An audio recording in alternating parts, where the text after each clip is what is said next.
ತಾಯಿ ಆಶೀರ್ವಾದದಿಂದ ಇವತ್ತು ಒಬ್ಬ ಜನಪ್ರತಿನಿಧಿಯಾಗಿ ಇಲ್ಲಿ ಬಂದು ಸೇವೆ ಮಾಡಲಿಕ್ಕೆ ಒಂದು ಅವಕಾಶ ಕೊಟ್ಟಿದ್ದಾಳೆ. ತಾಯಿಗೆ ಯಾವಾಗಲೂ ನಾನು ನನ್ನ ಕುಟುಂಬ ಕೃತಜ್ಞತೆಯಿಂದ ಅರ್ಪಿಸ್ತೀವಿ. ನಾನು ಶಾಸಕನಾದ ಮೇಲೆ ಪ್ರತಿ ವರ್ಷ ಮೊದಲನೇ ಆಷಾಢಕ್ಕೆ ಬಂದು ಪೂಜೆ ಮಾಡ್ತಕ್ಕಂಥದ್ದು, ಪ್ರೇಯರ್ ಮಾಡ್ತಕ್ಕಂಥದ್ದು. ಈ ಸಲ ನನ್ನ ಪ್ರಾರ್ಥನೆ ತಾಯಿಯಲ್ಲಿ ಇಷ್ಟೇ. ತಾಯಿ, ಇವತ್ತು ಏನು ನಾವು ಸಂಕಷ್ಟದಲ್ಲಿದ್ದೀವಿ, ರೈತರು ಸಂಕಷ್ಟದಲ್ಲಿದ್ದೀವಿ. ಎರಡೂ ರಾಜ್ಯಗಳ ರೈತರು ಖುಷಿಯಾಗಿ ಇರುವಷ್ಟು ಮಳೆ ಬಿದ್ದು ಎಲ್ಲ ಸಂತೃಪ್ತವಾಗಿ ಒಳ್ಳೆ ಮಳೆ ಬೆಳೆ ಆಗಿ ಎಲ್ಲ ನಮ್ಮ ಡ್ಯಾಮ್ಗಳು ತುಂಬಿ ನಮ್ಮ ರೈತರು ದೊಡ್ಡ ಅಪಾಯದಿಂದ ಅವಘಡದಿಂದ ಪಾರಾಗಬೇಕು. ಅದಕ್ಕೆ ನಿನ್ನ ಆಶೀರ್ವಾದ ಬೇಕು. ಇವತ್ತಿಂದನೇ ಆ ತಾಯಿ ಮಳೆ ಬಿದ್ದು ಎಲ್ಲ ಸಮಸ್ಯೆಗಳಿಗೆ ಪರಿಹಾರ ನೀನೇ ಕೊಡಬೇಕು ತಾಯಿ ಅಂತ ಕೇಳಿ.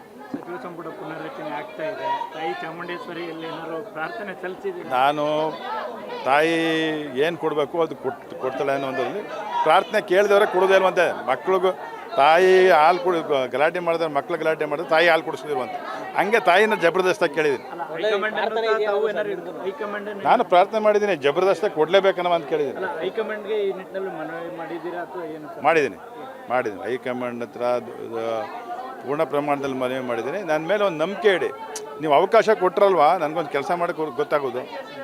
ನೀವು ಏನೂ ಕೆಲಸ ಕೊಡದೇ ನಾವು ಕೆಲಸ, ಈಗ ನನಗೊಂದು ಕೆಲಸ ಕೊಟ್ಟಾರೆ. ಚಾಮುಂಡೇಶ್ವರಿ ವಿದ್ಯುತ್ ಸರಬರಾಜು ನಿಗಮದ ನಿಯಮಿತ ಅಧ್ಯಕ್ಷರಾಗಿ 2 ವರ್ಷದಲ್ಲಿ ನಾನು ಏನು ಕೆಲಸ ಮಾಡಿದ್ದೀನಿ ತೆಗೀರಿ. ನಾನು ಗುರುತಿಸ್ತಕ್ಕಂಥ ಕೆಲಸ ಸಾರ್ವಜನಿಕವಾಗಿ ನಾನು ಕೆಲಸ ಮಾಡಿದರೆ ನನಗೊಂದು ಅವಕಾಶ ಕೊಡಿ. ನನಗೆ ಅವಕಾಶ ಕೊಡಿ. ನನಗೆ ನನ್ನ ಅವಧಿಯಲ್ಲಿ ಇದ್ರಲ್ಲಿ ನನಗೆ ವ್ಯಾಪ್ತಿಗೆ ಬರ್ತಕ್ಕಂಥದ್ರಲ್ಲಿ ಎಲ್ಲದರಲ್ಲಿ ನಾನು ಒಳ್ಳೆ ಕೆಲಸ ಮಾಡಿದ್ರೆ ಅವಕಾಶ ಕೊಡಿ.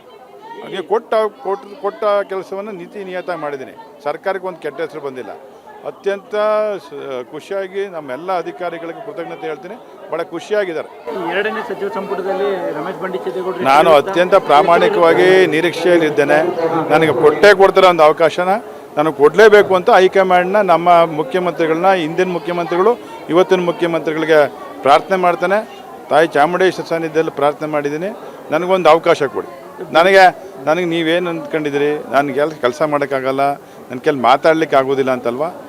ಮಾತಾಡಿದ ತಕ್ಷಣವೇ ಎಲ್ಲರ ಪರ ಎಲ್ಲರೂ ಕೆಲಸ ಮಾಡಿಬಿಡ್ತಾರೆ ಅಂತ ಅನ್ಕೋಬೇಡಿ. ಮಾತಾಡೋದು ಎಷ್ಟು ಮುಖ್ಯನೋ ಅದನ್ನು ಹಂಗೆ ನಡೆಸ್ಕೋಬೇಕಾದದ್ದು ಮುಖ್ಯ. ಪ್ರಾಮಾಣಿಕತೆನೇ ಗುರುತಿಸ್ಬೇಕು. ನೀವು ಪ್ರಾಮಾಣಿಕತೆ ಗುರುತಿಸ್ಬೇಕು, ಪಕ್ಷಕ್ಕೆ ನಿಷ್ಠೆಯವ್ರು ಗುರುತಿಸ್ಬೇಕು. ಜೊತೆಗೆ ನಿಮ್ಮ ಒಂದು ಕೆಲಸ ಕೊಡಲಿಕ್ಕೆ ಒಂದು ಅವಕಾಶ ಮಾಡಿ ಕೆಲಸ ಮಾಡಿ.